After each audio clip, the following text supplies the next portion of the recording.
ओम नमः शिवाय। आइए श्रवण करते हैं आश्विन मास के कृष्ण पक्ष की अष्टमी तिथि को पड़ने वाली जो तिथि है, जो व्रत है, जिसे कहा जाता है जीवित पुत्र का व्रत। जिस व्रत के करने से उत्तरा के पुत्र परीक्षित के भी रक्षा भगवान श्री कृष्ण ने गर्भ में की थी। ये कथा अति पावन है। एक बार की बात है, नैमिषारण्य में शौनक ऋषि ने सूत से पूछा कि पुत्र की दीर्घायु कैसे हो सकती है, ऐसा कोई व्रत बताइए। द्वापर का अंत, कली का आरंभ था, तो बहुत सी स्त्रियां उस समय शोक में बैठी थी, आपस में बात कर रही थी कि कलयुग में हमारे पुत्र दीर्घायु कैसे हों। और दुखी स्त्रियां वो ऋषि गौतम के पास गईं। ऐसा सूत जी कह रहे हैं, किस कलयुग में पुत्र कैसे जीवित रहेंगे, ऐसा कोई व्रत बताइए। गौतम ऋषि बोले, जब महाभारत का अंत हुआ तो द्रोण के पुत्र अश्वत्थामा को मृतक देख करके पांडव बड़े दुखी हुए थे। उनकी मां रो रही थी।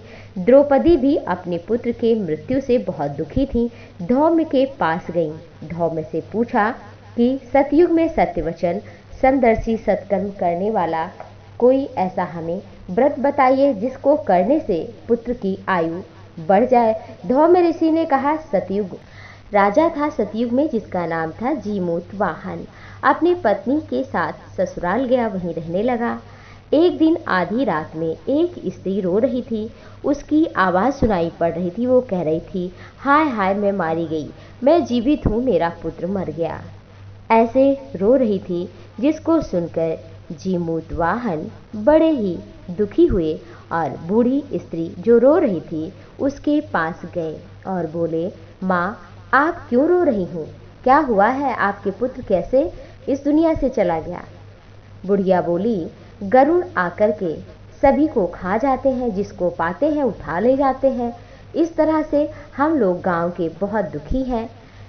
जब ये बात राजा ने सुनी तो बड़े दुखी हुए और धैर्य बंधाते हुए कहा, माँ रो नहीं, हम कोई ना कोई आपको उपाय ज़रूर आपके लिए करेंगे। और फिर वहाँ पर गए जहाँ पर गरुड़ मांस भक्षण कर रहे थे।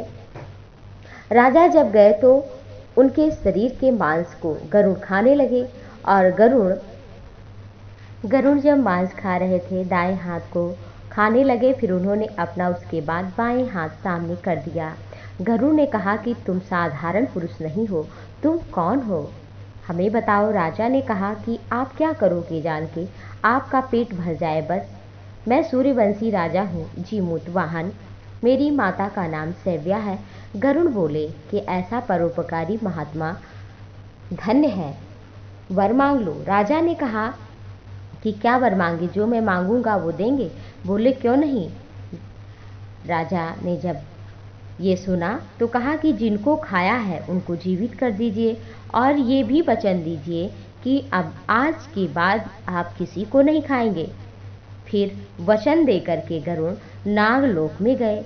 वहाँ से नाग रक्षा कर रहे थे, अमृत का कुंड उठा करके लाए और मृतकों पर उसकी वर्षा की। राजा को भी उसको अमृत पिलाया और साथ ही साथ राजा भी सुंदर स्वरूप वाले हो गए, अपने रूप को प्राप्त हो गए। और उस दिन अष्टमी तिथि थी और कहा कि जो जीवित पुत्रिका इस व्रत को करेगा, आज के दिन जो माँ दुर्गा की, भगवान श्री कृष्ण की उपासना करेगा, आराधना करेगा, व्रत करेगा, कुश से आकृति बना करके जो पूजा करेगा, उसके संतान की लंबी आयु होगी। इसलिए गरुड़ की स्वरूप में गरुड़ को बनाना चाहिए कुश से और भगवान श्री कृष्ण की पूजा करनी चाहिए। इससे दिनों दिन सौभाग्य में वृद्धि होती है, सुख बढ़ता है। और ये व्रत सप्तमी से रहित हो, उदया तिथि की अष्टमी हो तब व्रत करें, ऐसा वर दे दिया। गरुड़ गए अपने लोक को। राजा अपने पत्नी के साथ में अपने घर गए और धौम्य इधर कह रहे हैं कि द्रौपदी से कि ये व्रत जो भी करेगा, जो भी दुर्गा की, भगवान श्री कृष्ण की उपासना करेगा, उसकी कामना पूर्ण होगी। ये व्रत की कथा एक सियारिन ने सुना और सियारिन से एक चील ने सुना। सियारिन ने इस व्रत को सुन करके ये व्रत किया। आधी रात में कहीं मांस देख लिया, बड़ी भूख लगी थी, खा लिया। चील ने नहीं खाया। सुबह नवमी को दूध पिया मृत्यु के पश्चात दोनों ही अयोध्या नगरी में एक व्यापारी के यहाँ बहन बनकर के जन्मी। संयोग से दोनों का एक ही घर में जन्म हुआ। सियारिन बड़ी बहन बनी और चील छोटी बहन बनी। काशीराज के यहाँ सियारिन जो थी बहन रूप में उसका विवाह हुआ और जो चील थी बहन उसका राजा काशीराज के मंत्री के साथ में हुआ। पूर्व जन्म के कारण रानी को जो संतान होती, क्योंकि जीवित पुत्रिका व्रत उसका पूर्ण नहीं हो पाया था, तो इस जन्म में संतान मर जाती थी। मंत्री की पत्नी से तेजस्वी 8 पुत्र हुए। बहन के पुत्र को देखकर उसे ईर्ष्या होने लगी कि मंत्री के पुत्र और हमारे पुत्र ही नहीं है। राजा से बोली कि इनके सभी पुत्रों को मार दो, नहीं तो मैं आत्महत्या कर लूंगी। राजा ने अनेक उपाय किया, पर जितिया जीवित पुत्रिका व्रत के प्रभाव से उसके पुत्र बचते गए। लेकिन एक दिन लोगों से कहकर, अपने सेवकों से कहकर राजा ने उनके पुत्रों का सिर कटवा दिया। लेकिन वो जीवित पुत्रिका के व्रत के प्रभाव से पुनः जीवित हो गए। रानी ने जाकर अपनी बहन से कहा, बहन तुमने ऐसा कौन सा पुण्य किया है जो तुम्हारे पुत्र जीवित हैं और हमारे मर जाते हैं। छोटी बहन जो चील थी वो बोली कि तुम पूर्व जन्म को याद करो, मुझे याद है तुम सियारिन थी, मैं चील थी और तुमने व्रत तोड़ दिया था। रात में ही भूख के कारण मांस भक्षण किया था और मैंने नहीं किया था। उसी भगवान श्रीहरि और माँ दुर्गा की कृपा से हमारे पुत्र जीवित हैं। मैं चाहती हूँ कि तुम भी जीवित पुत्रिका का व्रत करो, जिससे तुम्हारे पुत्र दीर्घायु हो। रानी ने फिर ये व्रत श्रद्धा भक्ति भाव से किया और उनके पुत्र हुए, दीर्घायु हुए, सुंदर हुए।